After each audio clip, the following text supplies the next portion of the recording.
स्वागत. सुधागड एज्युकेशन सोसायटीचे केआ वांठिया माध्यमिक विद्यालय व NN पालीवाला ज्युनियर कॉलेज नवीन पनवेल सादर करीत आहे शैक्षणिक video.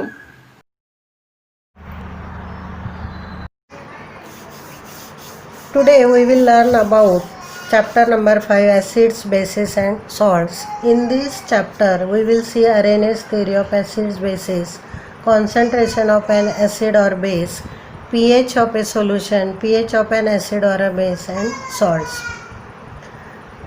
In 8th standard you have already learned about acids, bases, their what is meant by acids and bases, their properties, their uses and their definition.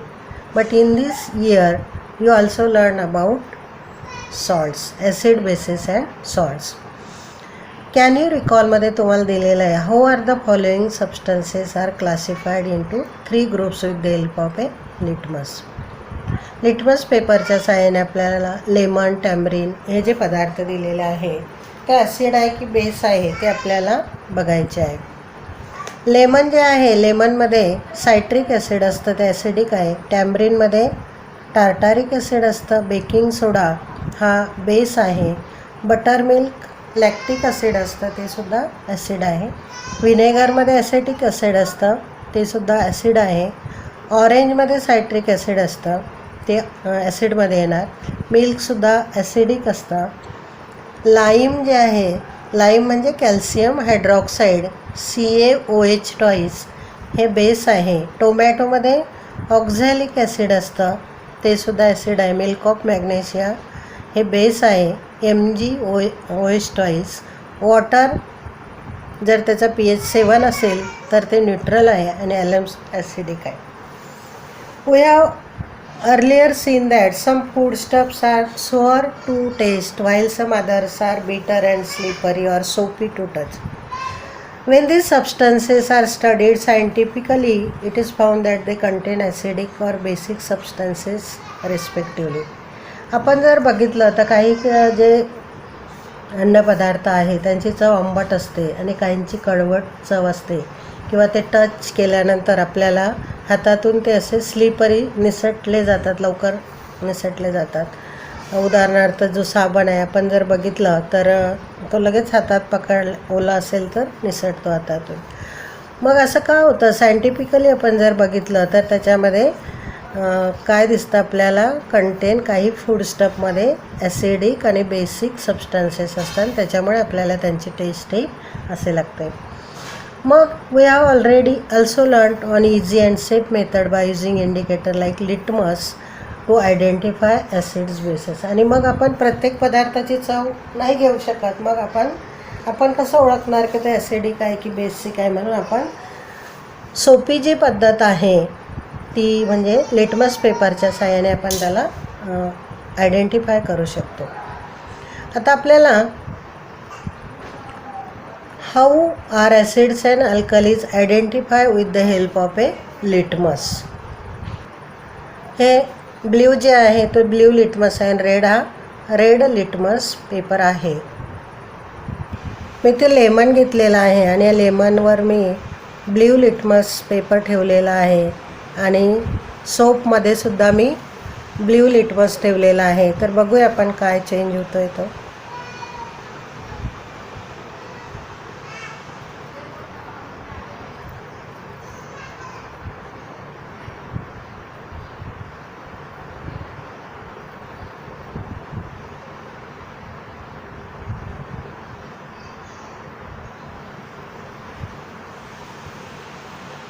तुम्ही इथे बघू शकता की ब्ल्यू लिटमस हा लेमनमध्ये, म्हणजे लेमनमध्ये ॲसिडिक ॲसिड असतं, ॲसिडमध्ये जर ब्ल्यू लिटमस आपण टाकला तर तो रेड होतो. आणि ब्ल्यू लिटमस साबण हे बेस आहे आणि ह्या बेसमध्ये जर आपण ब्ल्यू लिटमस ठेवला तर तो ब्ल्यूच राहतो. मग ॲसिड आपण कसं ओळखणार की ज्याच्यामध्ये लिटमसच्या साहाय्याने लिटमस पेपर जर आपण ॲसिडमध्ये टाकला तर तो रेड होतो आणि बेसमध्ये जर टाकला तर तो ब्ल्यूच राहतो. आता मी दोघांमध्येही रेड लिटमस पेपर टाकते, बघूया काय होतं.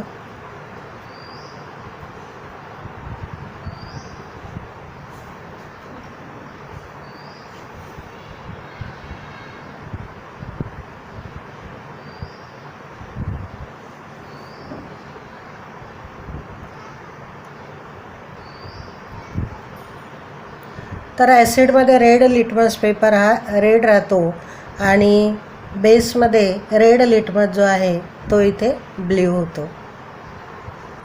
अशा पद्धतीने in acid blue litmus turns to red and red litmus remains red. Base red litmus turns to blue, blue litmus blue. अशा पद्धतीने आपण ॲसिड आणि बेसमध्ये लिटमस पेपरची टेस्ट बघितली आहे. नेक्स्ट आपल्याला बघायचं आहे fill in the columns in the part of the following table. आपल्याला इथे दिलेलं आहे की नेम ऑफ कंपाऊंड, कंपाऊंडचं नाव दिलेलं आहे, त्याचा मॉलिक्युलर फॉर्म्युला आणि नंतर त्याच्यामध्ये जो कंपाऊंड आहे तो कोणत्या रॅडिकलने बनला आहे, बेसिक रॅडिकलने बनला आहे की ॲसिडिक रॅडिकलने बनलेला आहे आणि त्याचं टाईप ऑफ ए कंपाऊंड आपल्याला लिहायचं आहे. तर इथे फर्स्ट एक्झाम्पल आपल्याला दिलं आहे. हायड्रोक्लोरिक ॲसिडचा मॉलिक्युलर फॉर्म्युला आहे HCl. त्याचं बेसिक रॅडिकल आहे. पहिले जे H+ आयन आहे तो त्याचा बेसिक रॅडिकल असतो आणि दुसरं जे Cl- आहे तो त्याचा ॲसिडिक रॅडिकल असतो. याला कॅटायन असंही म्हणतात. H+ आयन म्हणजे कॅटायन आणि Cl- हा ॲनायन असतो आणि टाईप ऑफ ए कंपाऊंड आहे ॲसिड. नेक्स्ट आपण बघूया. इथे मी तुम्हाला काही कंपाऊंड्स दिले आणि त्याचे मॉलिक्युलर फॉर्म्युला आणि त्याचे जे रॅडिकल्स आहे बेसिक रॅडिकल, ॲसिडिक रॅडिकल आणि त्याचं टाईप ऑफ ए कंपाऊंड दिलं. ते पहिले हायड्रोक्लोरिकचं आपण बघूया.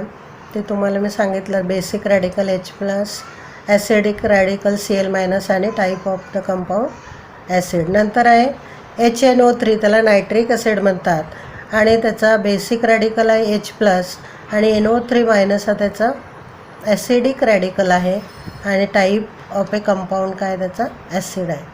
थर्ड वन आहे sodium hydroxide. Molecular formula NaOH.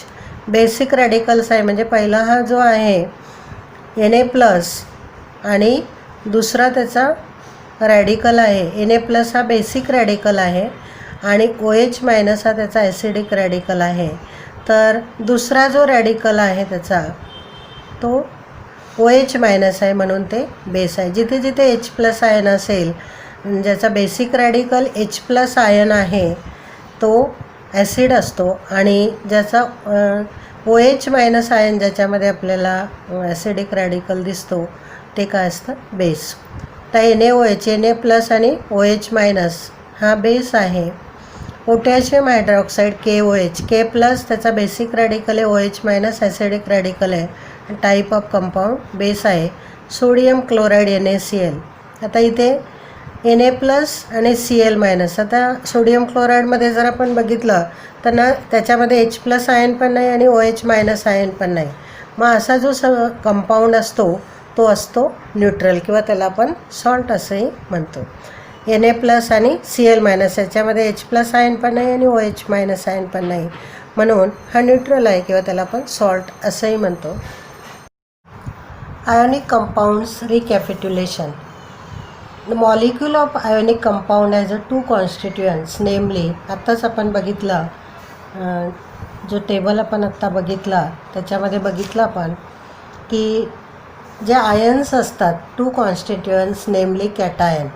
Cation म्हणजे जे पॉझिटिव्हली आयन असतं ज्याला आपण बेसिक रॅडिकल म्हणतो आणि त्यालाच आपण कॅटायन असंही म्हणतो. आणि ॲनायन म्हणजे जे निगेटिव्हली चार्ज आयन असतात त्याला ॲसिडिक रॅडिकल आणि त्याला आपण ॲनायन असं म्हणतो.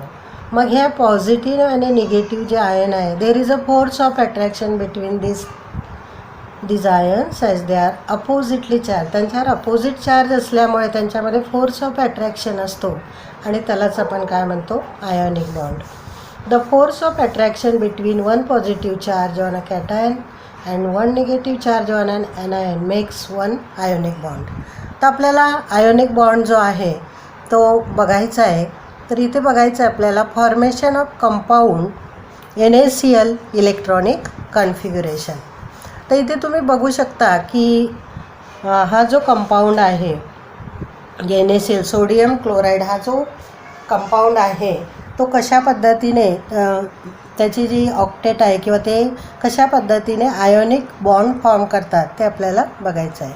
इथे जर आपण सोडियमचा ॲटॉमिक नंबर बघितला तर तो 11 आहे, 11 आहे.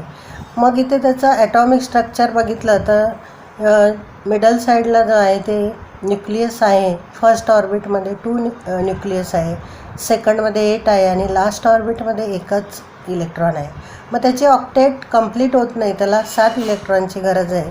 पण तो 7 इलेक्ट्रॉन न घेता एक इलेक्ट्रॉन तो काय करतो, रिलीज करतो, देऊन टाकतो. आणि म्हणून एक इलेक्ट्रॉन त्याने इथे दिल्यामुळे त्याच्यावर पॉझिटिव्ह चार्ज येतो. आणि त्याचं जे एक इलेक्ट्रॉन देऊन टाकला, मग त्याच्या पहिल्या ऑर्बिटमध्ये 2 किंवा पहिल्या सेलमध्ये 2 इलेक्ट्रॉन राहतात आणि लास्ट ऑर्बिटमध्ये लास्ट सेलमध्ये 8 इलेक्ट्रॉन राहतात. म्हणजे त्याची ऑक्टेट इथे कंप्लीट आहे, पण त्याच्यावर पॉझिटिव्ह चार्ज आलेला आहे. नंतर क्लोरीन जो आहे, क्लोरीन हा सोडियमकडून एक इलेक्ट्रॉन रिसीव्ह करतो. आणि त्याचं जर आपण ॲटॉमिक स्ट्रक्चर बघितलं, ॲटॉमिक नंबर आहे क्लोरीनचा 217. तर फर्स्ट ऑर्बिटमध्ये त्याचे 2 इलेक्ट्रॉन असतात, सेकंडमध्ये 8 आणि थर्डमध्ये 7 इलेक्ट्रॉन असतात. तर त्याची जी ऑक्टेट आहे ती कंप्लीट होण्यासाठी 1 इलेक्ट्रॉनची गरज असतो. म्हणून तो सोडियमकडून 1 इलेक्ट्रॉन घेतो आणि 1 इलेक्ट्रॉन घेतल्यामुळे, रिसीव्ह केल्यामुळे त्याच्यावर निगेटिव्ह चार्ज येतो. आणि मग इथे क्लोरीन हा काय होतो, 288. म्हणजे त्याची जी आउटर मोस्ट ऑर्बिट आहे त्याची ऑक्टेट कंप्लीट होते आणि हे दोघंही स्टेबल होतात. मग आणि इथे NaCl हा आयोनिक बॉन्ड फॉर्म करतो. आणि अशा पद्धतीने फॉर्मेशन ऑफ आयोनिक बॉन्ड. म्हणजेच an atom of a sodium has 1 electron in its outermost orbit and chlorine has 7 electron in its outermost orbits. When these two atoms come close together, the sodium donates 1 electron and chlorine accept 1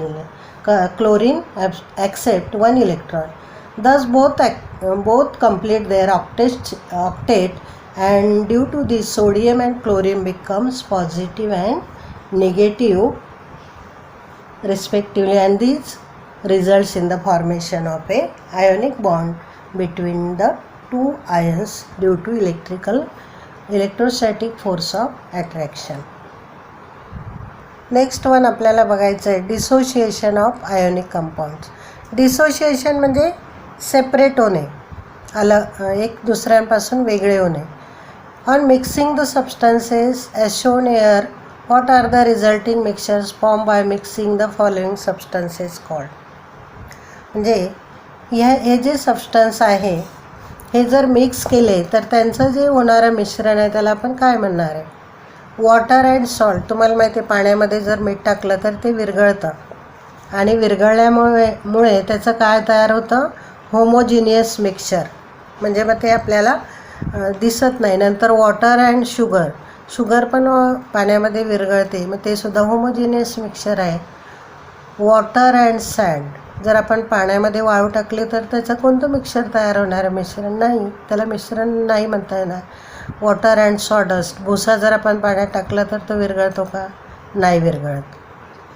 मग ह्या dissociation of ionic कंपाऊंडमध्ये काय होतं ते आपल्याला बघायचं आहे. Dissociation of salt in aqueous solution. तुम्हाला इथे दिलेलं आहे की जेव्हा आपण या पाण्यामध्ये सॉल्ट आपण डिझॉल्व करतो, डिझॉल्व केल्यानंतर काय प्रोसेस होते बघा. Wien solid ionic compound begins dissolve in water, the water molecules, म्हणजे हे मीठ जेव्हा ह्या पाण्यामध्ये येतं तेव्हा हे आजूबाजूला त्याच्या वॉटर मॉलिक्यूल प्रेझेंट असतात सभोवताली. मग हे जे वॉटर मॉलिक्युल्स असतात, दीज वॉटर मॉलिक्युल्स, आता हे NaCl इथे टाकल्यामुळे NaClचे जे आयन्स असतात ते कसे असतात, क्लोज असतात. परंतु जेव्हा ते पाण्यात टाकलं जातं तेव्हा पाण्याचे जे मॉलिक्युल्स आहेत त्याच्या सभोवताली ते असतात आणि ते वॉटर मॉलिक्यूल काय करतात, water molecules push themselves in between the ions, आणि त्या आयन्समध्ये हे वॉटरचे जे मॉलिक्यूल आहे ते त्यांना पुश करून ते मध्ये जातात आणि त्यांना त्या कंपाऊंडपासून ते सेपरेट करतात. म्हणजे Na हा आयन वेगळा होतो आणि Cl- हा आयन वेगळा होतो. म्हणजेच काय होतं की ionic compound dissociate during formation of aqueous solution. म्हणजे हे जे आयोनिक कंपाऊंड असतात ते सेपरेट होतात. डिसोसिएट म्हणजे सेपरेट होणे. ड्युरिंग द म्हणजे जेव्हा त्यांचं जलीय द्रावण तयार होतं तेव्हा ते काय होतात, त्यांचे आयन्स जे असतात ते सेपरेट होतात. तर इथे आपण बघू शकतो की NaCl वॉटरमध्ये डिसोसिएट झाल्यामुळे त्याचा Na प्लस आणि Cl मायनस हे आयन्स त्याचे सेपरेट होतात आणि जेव्हा त्याचं द्रावण तयार होतं तेव्हा बघा हे इथे किती क्लोज आहे पहिल्या फिगरमध्ये ते आयन्स सोडियम क्लोराईडचे, पण त्या पाण्याच्या मॉलिक्यूलने त्यांना पुश केल्यामुळे मध्ये ते घुसतात वॉटर मॉलिक्यूल आणि त्यांना पुश करतात, ढकलतात आणि बघा इथे जे द्रावण तयार होतं त्याच्यामध्ये पूर्णपणे जेव्हा ते मीठ विरघळतं तेव्हा त्याचे Na मॉलिक्यूल Na आयन्स कुठे असतात आणि Cl मायनस आयन्स कुठे असतात, लांब लांब जातात आणि त्याचं काय होतं, ॲक्वियस सोल्युशन तयार होतं. आणि म्हणून ते इथे जे सिम्बॉल आहे द वॉटर मॉलिक्यूल जे असतात त्यांना त्यांच्यामध्ये ते डिसोसिएट झाल्यानंतर this state is indicated by writing aqueous means aqueous AQ म्हणजे aqueous meaning aqueous on the right side of the symbol. आणि म्हणून इथे ॲक्वियस लिहिण्याची त्याची जी पद्धत आहे किंवा ऑन द राईट साईडला सिम्बॉल ऑफ द ॲक्वियस इथे असं लिहिलं जातं त्या रिॲक्शनमध्ये. नंतर आहे Arrhenius theory of acids and bases. Swedish scientist Arrhenius put forth the theory of acids and bases in the year 1887. This theory gives definitions of acids and bases. तर ही जी theory आहे Arrhenius theory ती काय acid आणि बेसचे आपल्याला definition इथे सांगते. Acid म्हणजे काय, acid is a substance which on dissolving in water gives rise to H+ ions as they only cation. म्हणजे ॲसिड हा असा सबस्टन्स आहे की जो पाण्यामध्ये डिझॉल्व झाल्यानंतर H+ आयन देतो आणि H+ आयनलाच आपण बेसिक रॅडिकल किंवा त्याला कॅटायन असं म्हणतो. त्याचे एक्झाम्पल दिलेले बघा, HCl हायड्रोक्लोरिक आम्ल, H2SO4, H2CO3. तर हे जे ॲसिड आहे तर HCl वॉटरमध्ये डिसोसिएट झाल्यावर H+ आणि Cl- आयन देतात. ते बघू शकता तुम्ही. HCl वॉटरमध्ये जेव्हा डिसोसिएट होतं म्हणजे ज्याचं ॲक्वेस सोल्युशन तयार होतं तेव्हा H+ आणि Cl- आयन्स त्याचे डिसोसिएट होतात. H2SO4 वॉटरमध्ये डिसोसिएट झाल्यानंतर H+ प्लस HSO4- याचं ॲक्वेस सोल्युशन तयार होतं. पुन्हा याला डिझॉल्व केल्यानंतर HSO4- डिसोशिएट केल्यानंतर पुन्हा त्याचे H+ आणि SO4 ॲक्वियस असं हे त्याचं डिसोशिएशन होतं. नेक्स्ट यूज युअर ब्रेन पॉवरमध्ये दिले. What are the names of the following compounds. NH3 ammonia, Na2O, sodium oxide, CaO oxide. When the above compounds are mixed with water, they combine with water. Complete the following table by writing the ions formed by their combination with water. Third, into which type will you classify the above compounds, acid, base or a salt. आता हे जे compound आहे ते पाण्यामध्ये dissociate केलेलं आहे. Ammonia हा gas आहे आणि H2O लिक्विड आहे. तर त्याचं जेव्हा डिसोसिएशन होईल तेव्हा एक जो आयन आहे तो इकडे येणार आहे म्हणजे NH4 अमोनियम आयन तयार होणार आहे प्लस OH-. हे दोघंही द्रावण तयार होणार आहे त्याचं. सोडियम ऑक्साईड सॉलिड आहे आणि प्लस इथे H2O येणार आहे म्हणजे डिसोसिएशन होणार आहे. 2Na प्लस होणार आहे आणि प्लस 2OH- इथे आयन तयार होणार आहे. नंतर कॅल्शियम ऑक्साईड सॉलिड आहे आणि वॉटर हे लिक्विड आहे. इथे जो आयन त्याचा तयार होतो आहे Ca2+ तयार होतो आहे आणि 2OH-. मग आपल्याला जे आयन्स मिळालेले आहे ॲसिडिक जे रॅडिकल मिळालेले आहे OH- म्हणजे ते बेस आहे. तर जे कंपाऊंड आहे ते काय बेस आहे. Base, what is meant by base. A base is a substance which on dissolving in water gives rise to OH- ion as the only anion. For example sodium hydroxide, calcium hydroxide, base म्हणजे असा पदार्थ आहे की तो पाण्यामध्ये dissolve झाल्यानंतर OH minus ion, त्यालाच आपण ॲनायन म्हणतो, म्हणजेच तो ॲसिडिक रॅडिकल असतो आणि OH मायनस आयन आहे त्याला आपण ॲनायन असं म्हणतो. हे सॉलिड आहे आणि जर आपण ते वॉटरमध्ये डिझॉल्व केलं तर त्याचा Na+ आणि OH मायनस आयन त्याचे तयार होणार आहे. कॅल्शियम हायड्रॉक्साईड जर वॉटरमध्ये डिसोसिएट केले तर Ca2+ होणार आहे आणि 2OH मायनस हे ॲक्वियस तयार होणार आहे. बेस हा असा पदार्थ आहे की पाण्यात डिझॉल्व झाल्यानंतर OH मायनस आयन देतो आणि त्याचं एक्झाम्पल आपल्याला OH मायनस आयनलाच आपण ॲनायन असं म्हणतो. त्याचं एक्झाम्पल दिले आपल्याला सोडियम हायड्रॉक्साईड वॉटरमध्ये डिझॉल्व केल्यानंतर डिसोसिएशन झाल्यानंतर Na+OH मायनस आयन देतात आणि कॅल्शियम हायड्रॉक्साईड वॉटरमध्ये डिझॉल्व केल्यानंतर Ca2+ आणि 2OH मायनस आयन. नंतर आपल्याला बघायचं आहे classification of acids and bases. Classification of acids and bases ह्याच्यामध्ये आपल्याला बघायचं strong acid, weak acid, strong base, weak base आणि अल्कली.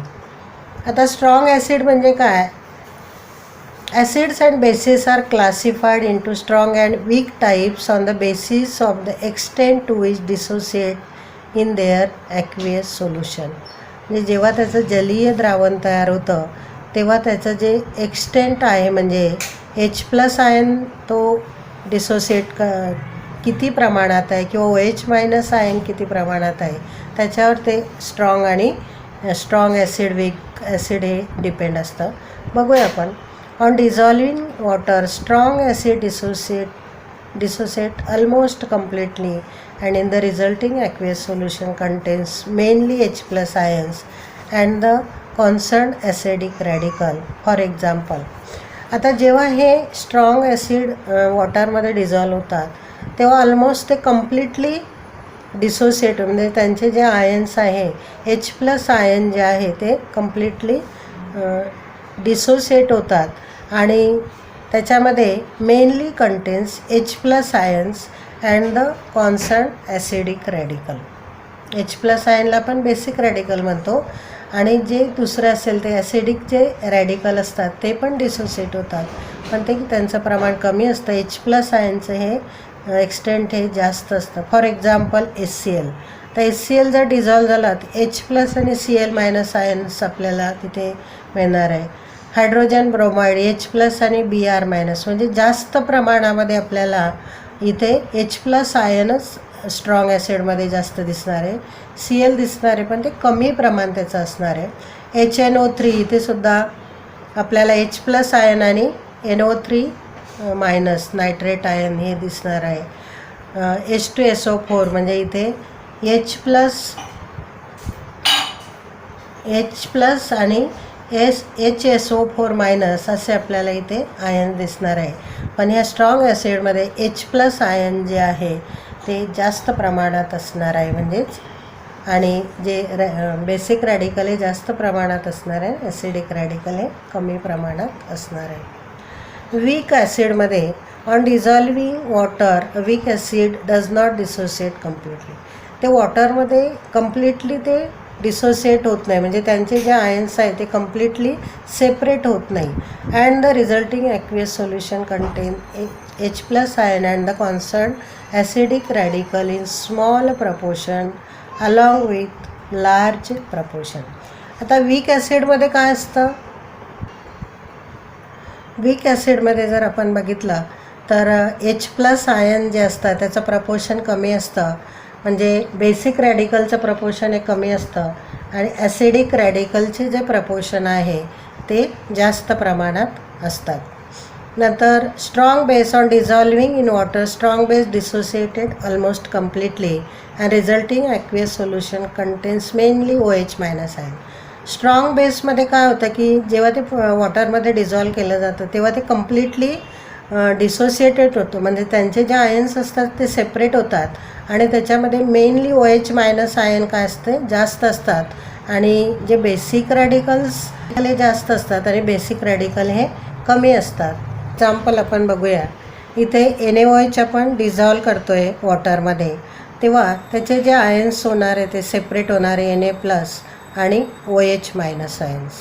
तर याच्यामध्ये जे आयन्स असतात हे जास्त प्रमाणामध्ये काय असतात, OH- आयन याचं प्रमाण जास्त असतं. सगळीकडे OH- तुम्हाला दिसतील, OH- आयन, OH- आयन. पण हे काय आहे, ॲसिडिक रॅडिकल आहे. OH- आयन काय आहे, ॲसिडिक. आणि जे बेसिक रॅडिकल आहे म्हणजे Na+ आहे, हे पण असणार आहे, पण त्याचं जे प्रमाण आहे ते कमी असणार आहे. म्हणजे OH- जे आयन आहे ते जास्त प्रमाणात असणार आहे. आणि त्याचं एक्झाम्पल आहे sodium hydroxide, potassium hydroxide, calcium hydroxide आणि सोडियम ऑक्साईड. नंतर वीक बेसमध्ये काय असणार आहे, वीक बेस जे आहे, on dissolving in water a weak base does not dissociate. म्हणजे त्याचे जे आयन्स असतात जेव्हा ते पाण्यामध्ये डिझॉल्व होतात ते कम्प्लिटली ते डिसोसिएट होत नाही. ते आयन्स एक दुसऱ्यापासून कम्प्लिटली डिसोसिएट होत नाही. And the resulting aqueous solution contains a small proportion of OH- ion. OH- ion हे कमी प्रमाणात असतात आणि जे बेसिक रॅडिकल्स असतात ते जास्त इथे असतात. म्हणजे लार्ज प्रमाणामध्ये जे हे झालं ॲसिडिक रॅडिकल झालं. आणि जे बेसिक रॅडिकल्स असतात ते जास्त प्रमाणात असतात आणि ॲसिडिक रॅडिकल्स हे कमी प्रमाणात असतात. Large proportion undissociated molecules of the base, for example NH4OH, ammonium hydroxide. तर याच्यामध्ये अमोनियम हायड्रॉक्साईड जेव्हा पाण्यामध्ये डिझॉल्व होईल NH4OH, तर NH4+ आणि OH- त्याचे आयन्स हे तयार होतील. याच्यामध्ये जास्त जे आयन्स असतील ते असतील अमोनियाचे असतील, अमोनियमचे, आणि OH- आयन हे कमी असतील. नंतर आपल्याला बघायचं आहे अल्कली म्हणजे काय. The bases which are highly soluble in water are called alkali. की जे बेस असतात ते पाण्यामध्ये खूप प्रमाणात ते काय होतात, सोल्युबल होतात, डिझॉल्व होतात. For example sodium hydroxide, potassium hydroxide, NH3, ammonia. Here NaOH and KOH are strong alkali.